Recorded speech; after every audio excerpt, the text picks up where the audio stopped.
Hello and welcome to this presentation about the occupational therapy programme here at Bournemouth University. My name is Dr. Saffron Scott and I'm an occupational therapist and a senior lecturer teaching here on the programme. So before I tell you a bit about our programme here at Bournemouth University, I want to start by exploring what occupational therapy is. The Royal College of Occupational Therapists describe occupational therapy as taking a whole person approach to both mental and physical health and well-being, which enables people to achieve their full potential.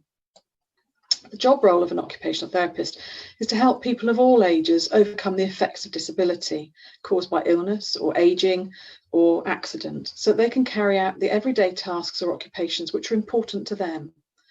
This support can increase people's independence and satisfaction in all aspects of their lives. So this might be, for example, supporting someone to manage their anxiety so that they can catch a bus and go shopping, or helping someone learn new ways of preparing a meal for themselves following a stroke. It might involve working with a new mother with mental health issues, helping her to learn parenting skills, or helping someone with multiple sclerosis gain independence in their home by providing equipment such as a wheelchair, a level access shower, or a stair lift. As an occupational therapist, you can expect to work in a variety of settings, may include health organisations, social care services, housing, education and voluntary organisations, or as independent practitioners. Other areas that you might have heard occupational therapists working in would include things like residential and nursing homes, learning disability and autism services, drug and alcohol services, eating disorders, GP practices and health centres, schools, hospices, prisons, leisure centres, homelessness services, refugee and asylum seeker services, the fire brigade and job centres and vocational rehabilitation units. In fact, there are probably very few areas where an occupational therapist couldn't work. So if this is a profession that you think might interest you, then what would the training involve here at Bournemouth University? So the programme is a 3-year programme of study for a BSc Honours degree. We are an approved education provider by the Healthcare and Professions Council. We're accredited by the Royal College of Occupational Therapists, which includes accreditation by the World Federation of Occupational Therapists. We revalidated our programme in 2019. We rewrite our programme with stakeholders and students and are accredited by professional bodies every 5 years to ensure that the programme is suitable for producing graduates of the calibre that are required for a modern and fast-changing healthcare arena. So the programme offers a blend of education, research and professional practice. In the box on the right, you can see some of the key areas of study that the programme would include. So that includes things like core occupational therapy skills, occupational analysis, for example, occupational science, anatomy, physiology, psychology and sociology, hands-on skills using our clinical simulation facilities, clinical practice placements, research skills, application of evidence-informed practice, and also you will learn and develop academic writing and presentation skills and independent learning skills. So what does the programme look like? So you can see that we're split into 2 semesters. In year 1, semester 1, there are 3 units of study. 2 of these units are interprofessional units studied with other disciplines within the faculty, and this is because obviously when you qualify you'll be working in multidisciplinary teams, so we educate also in multidisciplinary teams. Some of the themes for the semester 1 in year 1 would be professionalism, introduction to research, occupational science, which is the underpinning theory underneath occupational therapy, human occupation and its links to health and well-being, and professional communication skills. In the second semester, we have 2 units of occupational therapy specific study and a 6-week practice placement. Some of the themes for those 2 units would be occupational analysis, anatomy, physiology, psychology, sociology, assessment and intervention skills, understanding of health conditions, occupational therapy models of practice and frames of reference.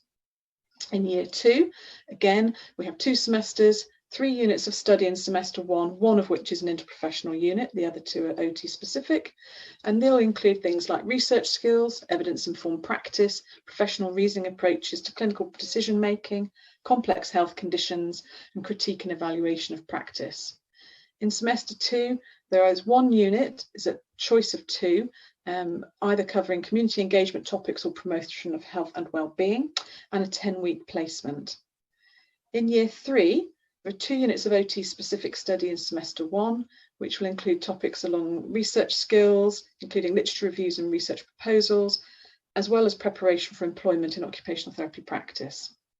In semester 2, there are 2 units of study, one of which is interprofessional, and a 12-week placement. So that will involve exploration of new and upcoming innovations in occupational therapy practice and service improvement projects working with external stakeholders. So how many hours of lectures and seminars would you be expecting to attend? Well, each unit is either allocated 20 or 40 credits, depending on the size of the unit of study. And for each 20 credit unit, there are 200 hours of associated study. Approximately 30 hours will be face-to-face with unit tutors, and the rest will be made up of self-managed individual or group learning with direction of materials provided by the teaching team, and hours for assessment preparation. We accommodate a variety of learning styles within our assessment so that all students have a chance to succeed. And all of the approaches that we use also prepare students for clinical working life by providing transferable skills which are going to be useful in their working lives. So we have things like essays and written research proposals, presentations, poster presentations, individual and group assessments, assessments on practice placement, and any other methods that we feel are appropriate. All our assessments are subject to both internal and external moderation. Practice placements allow you to apply the theory and skills that you're learning at university into clinical practice. You'll have the opportunity of a clinical practice placement at each level of study. On this course, you'll complete 1,000 hours of practice placement, which is the minimum requirement by the Healthcare Professions Council, Royal College of Occupational Therapists, and the World Federation of OT. You'll be allocated to various practice settings so that you have a broad experience of occupational therapy practice when you qualify. So that can range from NHS, local authority and social care settings to schools, charities and other private and third sector organisations. The clients that you'll potentially work with will range from babies through the lifespan to those at the end of their lives. We have a dedicated placement team to organise placements for you, made up of experienced occupational therapy lecturers and administration staff.